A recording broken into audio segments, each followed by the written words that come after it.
भी नमस्कार। देखिए, बिहार में जो राहुल की यह यात्रा निकली, और राहुल क्यों, पूरे विपक्ष की एक प्रकार से यह यात्रा है, तो इसने घंटी तो बजा दिया है केंद्र सरकार के कानों में कि खतरे की घंटी बज रही है।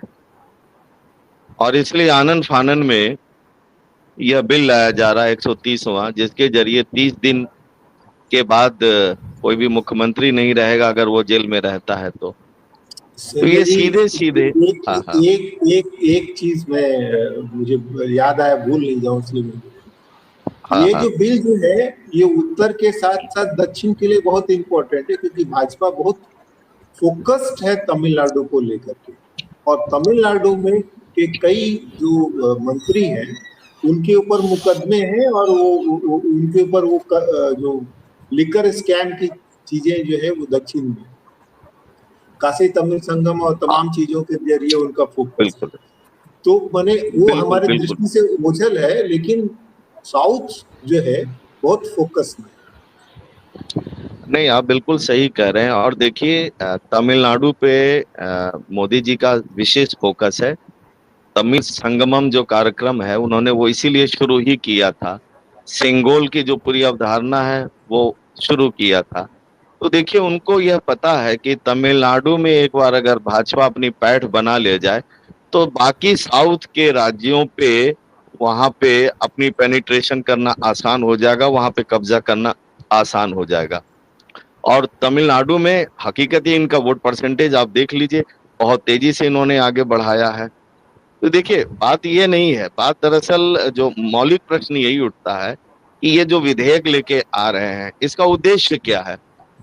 बिल्कुल क्लियर कट टर्म्स में अगर मैं ये कहूं कि we are moving towards one party democracy, जैसा कि चाइना में है। चाइना में People's Republic of China, China में भी रिपब्लिक चाइना है, भारत में भी इंडियन रिपब्लिक है। लेकिन कुछ कुछ सिमिलैरिटी जो मुझे लग रही है, वो कुछ कुछ यही है कि we are moving towards one party democracy. कहने को तो डेमोक्रेसी रहेगी, लेकिन एक ही पार्टी। और देखिए, मोदी जी तो कितनी बार कह चुके हैं विपक्ष मुक्त और कांग्रेस मुक्त भारत की बात उन्होंने की है। तो उसके पीछे यही है कि केवल अब भाजपा ही रहेगी, बाकी पार्टियों का कोई अस्तित्व जैसा नहीं रह जाएगा, या केवल कागजों पे रह जाएगा, थोड़े बहुत कुछ पॉकेट्स में रह जाए जिनका बहुत ज्यादा असर नहीं होगा। और दूसरी चीज है कि one part one nation one election की अवधारणा जो थी, मतलब वह भी सपोर्ट करेगा, जिस दिन यह लागू हो जाएगा वह सपोर्ट करेगा। इसके अलावा आप देखिए कि नारी शक्ति वंदन अधिनियम जो आया था, जिसके जरिए तय किया गया कि लोकसभा में और विधानसभाओं में और दिल्ली की विधानसभा में 1/3 जो सीट है वो महिलाओं के लिए आरक्षित होगी, राज्यसभा के लिए नहीं है, विधान परिषद के लिए नहीं है। उसके जरिए यह प्रयास किया जा रहा है। और चूंकि यह बात भी है कि डिलिमिटेशन और जनगणना भी होना है, तो डिलिमिटेशन के बाद यह माना जा रहा है कि लगभग 750 से 800 सांसद लोकसभा के चुने जाएंगे।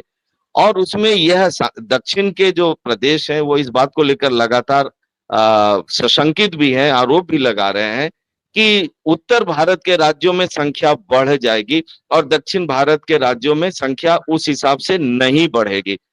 अगर आप आनुपातिक दृष्टिकोण से भी देखें तो केवल उत्तर प्रदेश एक ऐसा प्रदेश है जहां की अमूमन जिस समय भारत का संविधान लागू हुआ था, डिलिमिटेशन हुआ था संसद का और विधानसभाओं का, तो यह माना गया था कि हर 2 लाख पर एक विधानसभा के प्रतिनिधि होंगे और हर 10 लाख पर एक लोकसभा का प्रतिनिधि होगा।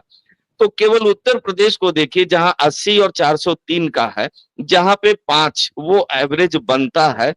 लेकिन पॉपुलेशन के हिसाब से देखा जाए तो आज भी लगभग पूरे देश का एक एवरेज है, 17-18 लाख के आसपास, 18 लाख के आसपास एक लोकसभा का प्रतिनिधि चुना जा रहा है, और लगभग 4 लाख के आसपास, 3.25 लाख के आसपास एक विधानसभा का प्रतिनिधि चुना जा रहा है। लेकिन यह अनुपात लोकसभा के हिसाब से विधानसभा का अनुपात यूपी में तो ठीक है, बाकी आप देख लीजिए उत्तराखंड में, पंजाब में, हिमाचल प्रदेश में, बिहार में, सभी जगह अनुपात वो 1 और 5 का नहीं है। इसके अलावा तमिलनाडु में देख लीजिए, महाराष्ट्र में देख लीजिए, सभी जगह अनुपात बिगड़ा हुआ है। तो कहने का आशय यह है कि खेल बहुत गहरे लेवल पे चल रहा है। और चूंकि बर्थ कंट्रोल का काम साउथ के स्टेट्स ने बहुत बढ़िया तरीके से किया और जनगणना को आधार बनाकर डिलिमिटेशन किया जाता है, तो एक प्रकार से वो तो अपने आप को ठगे महसूस कर रहे हैं। तो कहने का आशय ये है कि ये तमाम सारी चीजें, तो अब क्या है कि वन पार्टी डेमोक्रेसी ये संवैधानिक माध्यम से लाना चाहते हैं। जैसा कि चुनाव आयोग को भी उन्होंने संवैधानिक तरीके से ही बदल दिया कि वहां पे प्रधानमंत्री, विपक्ष का नेता और एक मंत्री और जो कैबिनेट मिनिस्टर का होगा वो चुन लेंगे। तो इसका कोई doesn't mean any sense, in real sense में तो कोई मीनिंग निकल के नहीं आ रहा है। यानी कुल मिलाकर जैसी सत्ता चाहेगी वैसा चुनाव आयोग होगा। तो इन सारे खतरों को विपक्ष समझ रहा है। अगर नहीं समझा और अगर ये 400 पार का नारा इस बार सफल हो जाता तो विपक्ष तो वैसे ही खत्म हो जाता। तो इसलिए जब आप देख रहे हैं आम आदमी पार्टी के संजय सिंह बढ़ चढ़कर हिस्सा ले रहे हैं या मोदी जी के खिलाफ बोल रहे हैं, केंद्र सरकार के खिलाफ बोल रहे हैं, तो कहीं ना कहीं वो डर है। आप ये देखिए कि दिल्ली में आम आदमी पार्टी की सरकार को जिस प्रकार से अरविंद केजरीवाल को बंद किया गया, सिसोदिया को बंद किया गया, सत्येंद्र जैन को 4 साल तक बंद रखे रहे और अंत में क्लोजर रिपोर्ट मिल गई कि इनके खिलाफ कोई ऐसा साक्ष्य नहीं मिलता है जो इनके खिलाफ मुकदमा चलाने की अनुमति दे। कमाल की बात है, 4 साल तक सीबीआई और ईडी और ये सारे बैठे रहे, उनको कोई साक्ष्य नहीं मिला। यानी पूरी तरीके से यह एक राजनीतिक हथियार के तौर पर यूज किए जा रहे हैं। और देखिए विपक्ष के पास कोई ऑप्शन नहीं बचता है कि वो सड़क पर उतरे, और इसलिए बिहार में जो सड़क पे उतरी है। और एक चीज जो नागरिकों के एंगल से मैं बता दूं, नागरिकों को भी समझना चाहिए कि केवल रोजी रोटी कपड़ा मकान ही मौलिक अधिकार नहीं है, आपका वोट देने का अधिकार भी मौलिक अधिकार है।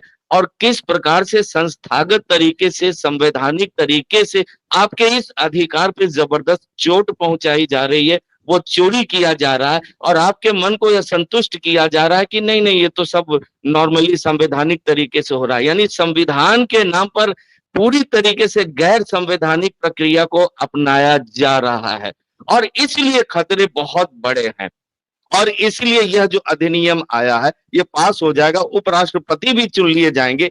खुदा ना खास्ता अगर उपराष्ट्रपति के पद पर भाई द वे अगर नायडू साहब को थोड़ा सा अगर विवेक आ जाता है, क्योंकि नीतीश कुमार जी का विवेक खत्म हो चुका है, वो इस सेंस में नहीं है, लेकिन अगर नायडू साहब को आता है तो शायद इस स्थितियां में परिवर्तन हो सकता है। लेकिन विपक्ष ने अपना एक उम्मीदवार खड़ा कर दिया, यह अपने आप में एक मोरल विक्ट्री तो है ही।